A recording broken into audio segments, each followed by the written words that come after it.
times LEORIO and Cheadle kissed. The first time LEORIO and Cheadle kissed, it was in her office. She said he had kind eyes when he dealt with young patients. He said he liked her smile when something went her way. She said tall men draw attention. He said green hair was uncommon. He handed her some papers. Their hands touched incidentally, of course. Of course, he would tell himself later. She brushed past him, his cologne easily picked up by her nose. It was a different one from her usual perfume. Of course, she told herself. He couldn't possibly do that to gauge a curious comment from her. The first time they kissed, Cheadle told herself it was a mistake. It was unprofessional, wrong, scandalous, thrilling. LEORIO was her colleague, her student, and he was kind of handsome when he wasn't trying. His eyes were bright, his smile radiant, optimistic, in a good mood. He brought so much positive energy to the tense and fiendish climate of Zodiac meetings. His presence was light compared to the slimy heaviness she felt sometimes when dealing with some of her colleagues. And when they were alone, his fingertips were callous and warm against her skin. She hadn't kissed anyone in such a long time, not in her dog form anyway, and LEORIO's hand on her neck was gentle, so she leaned into the kiss, letting his fingers splay into her hair. The second time LEORIO and Cheadle kissed, it was behind a restaurant. She said his suspenders looked nice. He said the color of her dress complimented her eyes. She said she liked the 5 o'clock shadow he was sporting. He said he liked her sense of humor. It was a small party, Peon's birthday maybe, or was it Kanzai's? A small argument exasperated Cheadle enough that she went out for fresh air. A small desire to stand by her led him outside into the chilling air. Soon enough, she was pulling him into a tiny dark alley behind the restaurant, tugging at his shirt, running her hands on whatever exposed skin she could touch. She hummed and groaned into the kiss, pulling at his short hair, her hands already up his shirt.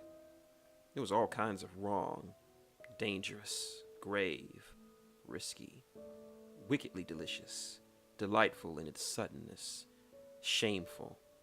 She was his teacher, his superior, but she was also really pretty when she was immersed in a book, really cute when she's huffed in displeasure. Her work was admirable, her achievements astounding, her firmness and constancy always grounding him, rooting him, harsh but encouraging. Her experience in law, in medicine, was fascinating. She was at her best when she spoke of what she knew. She was brilliant when displaying knowledge exclusive to her, when flexing her intelligence, when guiding his nin towards her own. And when they were alone, she let some of her guard down. Her hands were warm against his cold skin, out in the open in some dank, filthy alley. They kissed like runaway teenagers. How old was she anyway? The third time LEORIO and Cheadle kissed, it was in her hotel room. She opened the door, smelling like sour apples and jasmine. He stood before her, suit jacket draped over his shoulder. Her gown was transparent. His shirt sleeves rolled up to his elbows. He was holding a bouquet of flowers. She was holding a book. They were tumbling over one another, vying for dominance, but not bothering to put much effort into it, rolling in lazy kisses and pre-planned touches. This time it wasn't sudden. This time, engaging in that kind of physical proximity was decided beforehand. They leapt at each other. Really, there was no other way to describe it. LEORIO closed the door behind him, hasty and confused as she plunged towards him, wrapping her arms around his neck and pulling him downwards towards her, their mouths clashing sloppily and ungracefully. He wanted to see her ruffled. She wanted to see him flustered. He wanted her more vulnerable. She wanted him more naked. Cheadle wanted him beneath her. She didn't like the height difference. It meant she'd have to crane her neck up. She hated that. They were twirling around in clumsy circles until she pushed him onto the bed, forcing him to sit on its edge. That way, she stood taller. She nudged his knees to either side and stood between his legs, her hair falling around his face as she held it between her hands. Their eyes were dark and bodies trembling. LEORIO took one of her hands and brought it to his mouth, grazing his lips against it, turning it over to plant tender kisses on her palm, her wrist, the inside of her arm. She hummed, prodding his chin upwards to lay a kiss on either side of his mouth, on his jaw, behind his ear. Her fingers swept across his neck, drawing lazy circles as he pulled her down to a deep kiss. He tasted like alcohol and mint gum. She tasted like green tea and salty biscuits. LEORIO's hand snaked under her gown, cupping her plump thigh. His finger inched higher up her leg, delving a finger between her butt cheeks and rounding his hand to press his fingers against her wet panties.